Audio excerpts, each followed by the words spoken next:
Hello everyone, so it is World Arthritis Day today, and what I wanted to do is I wanted to share some things from a Pilates point of view that you can do if you're suffering with any type of joint pain or if you have got arthritis coming on, and if it's not for you, maybe you'll know someone who it can help with. So Pilates for arthritis, then there's a lot of stuff that we can do for the body if we do have things like arthritis. You know, by doing some form of movement, especially for Pilates, you're going to reduce joint pain and stiffness, and we do this by increasing flexibility and by increasing muscle strength and endurance.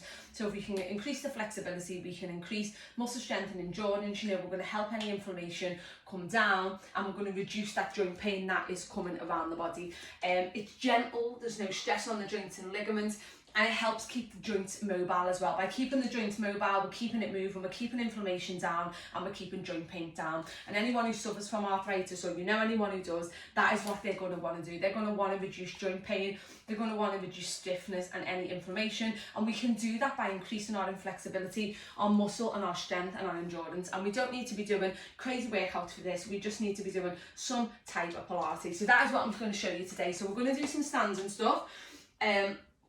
Coming down onto the floor, and then I'm going to just show you some stuff that you can do seated in a chair. So whether this is something that you want now, you want in a year's time, or you know someone that it's going to help, please feel free to send them along to this video so they can do it.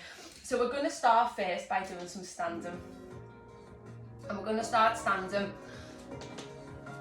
and we're going to increase the mobility and increase the blood flow. So we're going to start by just rolling into the shoulders and circling into those shoulders. These are just gentle things that you can do. It doesn't have to be anything crazy. And then bringing it forward. We're then going to take the hands onto the shoulders and circle round with the shoulders. And as you're doing this, how do the shoulders feel? You know, really tune into your body, really listen to what it's saying. With increasing mobility, and hopefully if you do this over a couple of weeks, or you do it every day, you're going to increase some mobility, bringing it forward. And it's nothing strenuous, it's things that you can do at home, and then bringing it in. We're going to take right ear to right shoulder, and then just let the head drop all the way down. And then to the other side, and this is a really nice one to do just in general. We all get stiffness around our neck. So these are just some little examples of what you can do. Bringing it back to centre, we're going to take some lateral bends to the sides, and as we do, we're going to reach the top arm over. We're not forcing the body to go anywhere it doesn't want to go. We're not trying to put any stress onto the body. We're not trying to push it past its limits. All we're doing is trying to increase mobility, increase flexibility, and a little bit of strength as well. So just bringing it over. And bringing it in. You can also come down to the lower body, grab onto something if you need to. Get a little bit of ankle mobility, and if it's anything like mine, it's going to click like hell. Taking it one way, taking it the other way. Just get that ankle mobility, point and flex the feet. And then just come to some knee raises and lower knee raises. By doing this as well, you're working on your balance and coordination and the strength and the supporting leg. And then bring it down, circle into the ankle. So of course, if you're going to go to a group class of Pilates, point and flex, always just make the instructor aware as well. Bring it down so you can modify as needs be. And then bring it in. So the next one we're going to do is a roll down. I'm going to come onto the side, and what I want you to imagine is, like your spine isn't just there, it's made up of all different vertebrae. So I want you to imagine pieces of Lego on top of each other. Or the other thing to remember is, you know, when you go to Blackpool and you get them like snakes that are on a stick and they wave and they all move. Imagine your spine like that. So as we're moving down and we're moving up, we'll imagine each part of our spine moving individually.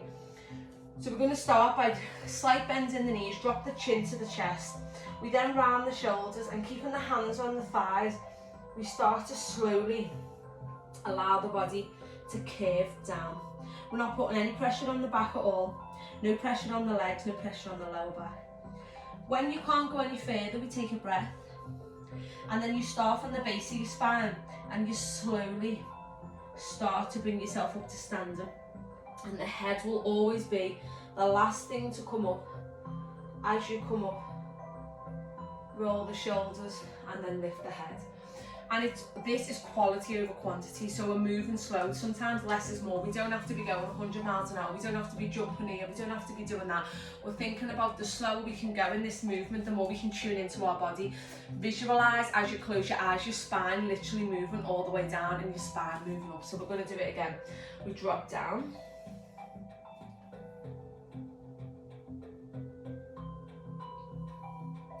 You might only get to the knees and that's fine, and then you're just bringing it all the way back up into a standing position and just doing this, really controlling it, really letting the body fold forward.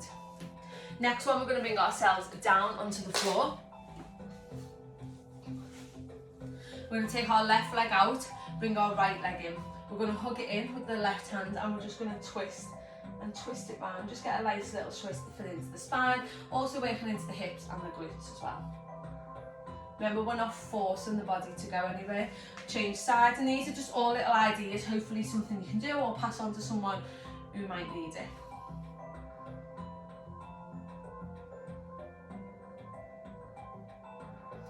Bringing yourself into that seated position, feet flat on the floor. We're just going to start to roll down slightly, and then we're going to start to roll up and just come forward. So the same thing applies as we did before. We slowly roll down. A little bit of core strength as we bring it up. And on the next one, if you can, we're going to try and roll down all the way down to the floor. If you can't, don't worry, but all the way down into the floor. Bringing the feet a little bit closer into the hips, placing the hands onto the hips, keeping the head down. We're going to start by just tilting the pelvis. As you do this, you'll feel the lower back push into the floor. We then tilt the pelvis away from the body and you'll feel the lower back arching off the floor. You just want to rock into that pelvic tilt, and this is always a good one to do before you go into bridge as well. So we're just going to come into pelvic tilt, forward and back, and then when you feel ready you can start to then curl up into a bridge. Same thing applies as we did with the roll down. We're just trying to feel each part of the spine moving up. We don't want to put any pressure on the neck, the head and the shoulders. You'll know when you can't go any further, and then you start from the top of the spine and feel each part of the spine kissing the floor on the way down. You really want to control this movement on the way up and on the way down. There's no rush to get anywhere. So bringing it up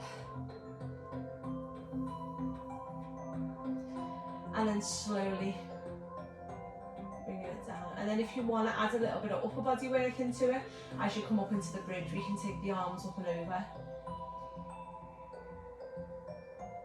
And then as you come down out of a bridge, you can bring the arms down. We go again, we bring the arms up and over into a bridge. And then we come down, bringing it out of a bridge. As you come down, bring the knees into the chest. You can do this with your legs in the air or with your feet on the floor. We drop the knees over to the right. Just before the knees touch the floor, we bring them all the way back into centre, and then we take it from side to side. If you need to, feet onto the floor, drop the knees from one side, bring it back to centre, and then drop the knees onto the other side. Bringing it back in, bringing yourself up onto your front. We're going to push back into a child's pose. Stretching back. Stretching those arms out. Walk those fingertips slightly out in front.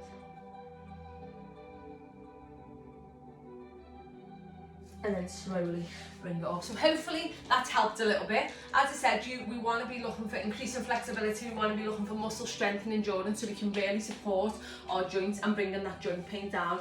Obviously you can do full classes, you can lift weights, you can do anything what feels good for you, but this is a nice starter. But if you do go to a class, just mention to the instructor that you might have some arthritis in certain joints and they'll be able to help. But remember, mobility is key, so keeping your joints mobile is key. I'm going to show you some stuff you can do for seated, or pass on to someone that maybe if the joint pain gets too much or we're not as mobile, that we can still do stuff while we're seated. So obviously you want a seat that isn't going to move. You want to be able to feet on the floor, you want your back to be supported. I've got a mat under mine so it's not going to move. So what we're going to start with is just heel lift. So you come up onto the toe, release down, come up onto the toe and then release. So there might be times where the joint pains may be too much. You might know someone, or you may be someone that isn't quite as mobile, and there's still stuff that you can do in a seated position. This is also something you can do if you're sat at your desk as well and you just want a little bit of mobility. And now we're going to lift the toes up at the front lift the toes and lift the front. So just getting a little bit of a stretch as well into the body will hopefully feel nice. Lifting the toes up at the front and release, lifting the toes. Then with the right leg, we're going to extend it out, bring it in. As we extend it out, we're working into the quad muscles. We're extending the legs out, bringing it back in, extending the legs out, bringing it back in.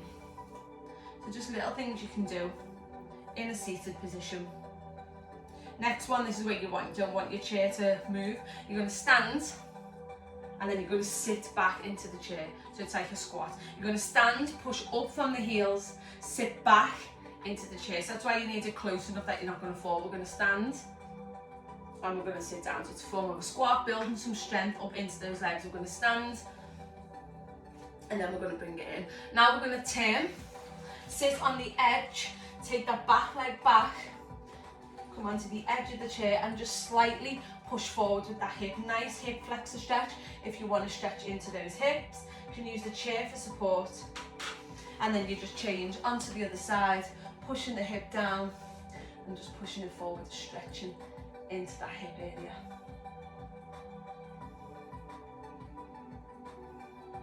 Bringing it back into centre. One of my favourite things to do as well, for being sat for a while, taking hold of the right foot, putting the foot onto the thigh and gently having the hands on the foot and hands onto the knee, not applying a lot of pressure and just gently guiding down into the knee. Opening up, figure four stretch, really good if you've been sat at a desk and you're going to go and train, or if your hips feel a little bit like they need a bit of an open. You can release for a minute, then take a breath and change it down. And then obviously we repeat it on both sides. You might find one side's a bit more forgiving and then my left side's a bit nicer. Then from there we're going to take the leg down and we're going to lean forward, get a stretch into the hamstring. You can bring it up, take it down, make it more active as well, so you're getting a little bit of mobility into the body, taking it down, bringing it in. And you can hold the stretch as well. I'm going for a little bit of mobility. Bringing yourself up, we're going to lift, open into the hip, in and down, lift, open into the hip, in and down. You can add this in to an extension, in, hip, in. So there's loads of ways you can put stuff together, extension, in, but I just wanted to come by with some ideas. And then just like we did standing, we can do the shoulder rolls back, we can do the shoulder rolls forward, and we can take the head from side to side gently and do some head and neck rolls as well. So I really hope this has been helpful. As I said, it's World Arthritis Day and all I wanted to do was give you some ideas and give you some stuff. You know, we're looking to reduce joint pain, we're looking to reduce any stiffness around the body, and by keeping those joints mobile, you know, keeping the flexibility up, keeping the strength in the muscles and keeping that endurance, being gentle, we're not putting stress on joints and ligaments. I'm just trying to give them a little bit of love, a little bit of care and a little bit of mobility. If this has been useful, tag a friend, share it, let me know. I'd love to know your thoughts. And if you need any more help, just drop me a message.